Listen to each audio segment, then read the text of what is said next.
Hi, welcome to Property Soul Podcast, where we share neutral and unbiased views of the Singapore property market with home buyers and property investors like you. My name is Vina Ip. Today, we're going to talk about home sharing. We're going to cover 4 things. First, what is home sharing or short-term stay? Second, last Monday, there's a proposal from ULA on public consultation. What is it about?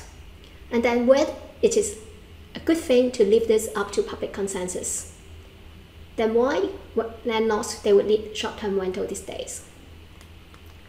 What is the business model of home sharing or short-term rental?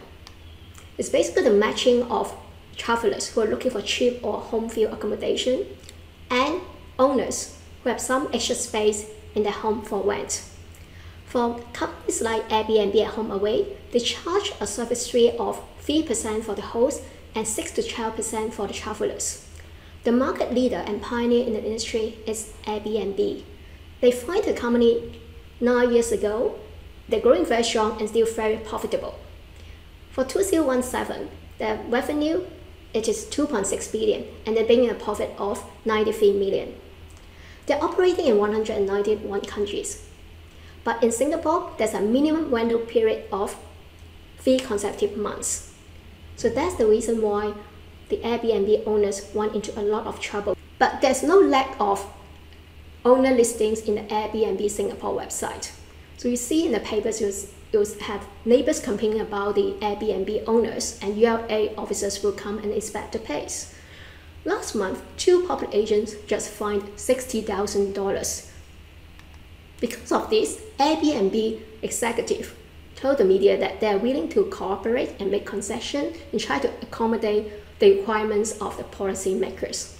And with Temasek Holdings as one of the investors of Airbnb, I don't see the reason why they cannot reach a compromise. There are 80% consent rule and 90-day annual rental cap.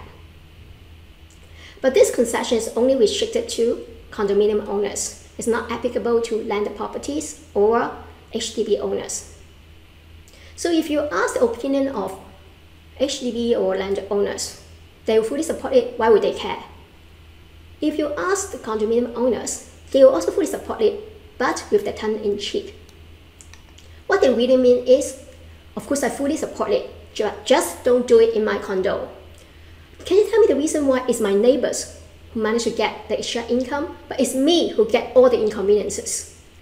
The rent incurs agent commission, stamp duty and property tax. You mean Airbnb owner, they only need to pay 3% service fee? Condo owners, they come up with long lists of excuses. Your safety, privacy, concerns, can be potential danger, can be wear and tear. Before we say yes or no to the proposal, can condo owners ask ourselves 4 questions? Number 1, what do you think about the hospitality of we Singaporeans? Is it our culture to invite strangers to come and stay in our house? How eager are we to make tourists feel at home and show them around Singapore?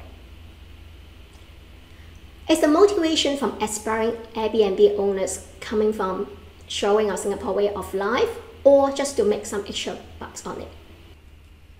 Some people suggest that maybe we can charge a higher management fee from owners who vote for this decision. If that's the case, should we also pay higher payout for owners who vote against collective sale in their project, especially for owners who just bought their property, just renovate their home, pay additional buyer stamp duty, and is now forced to pay seller stamp duty? Think about it.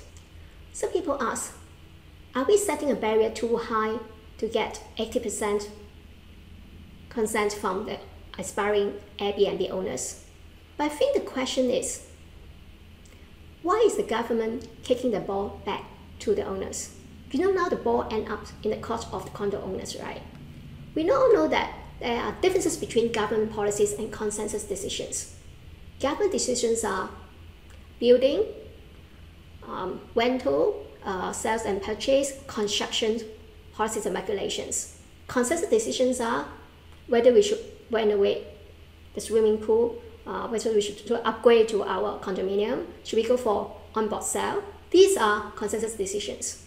So short-term rental is very obvious a government policy, right?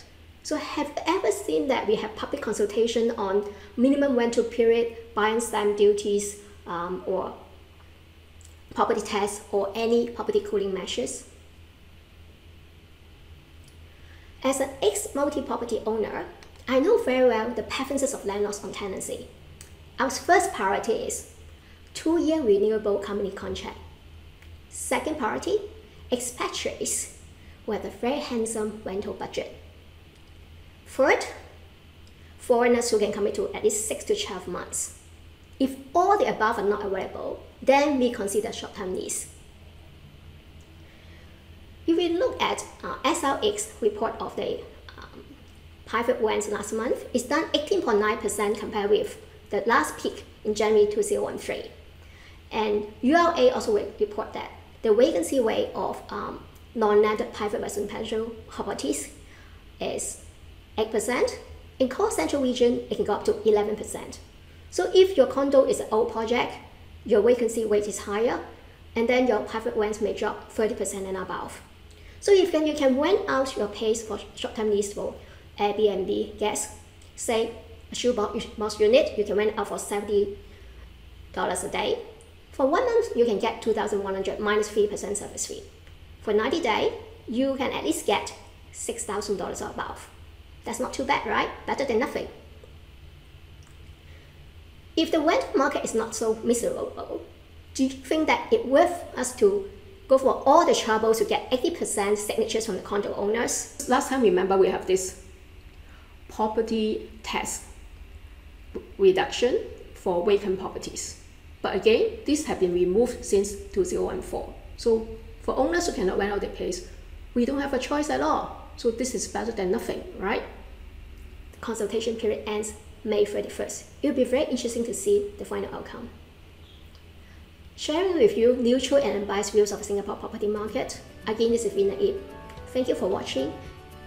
If you like my videos, please subscribe to my YouTube channel. Take care and see you again soon.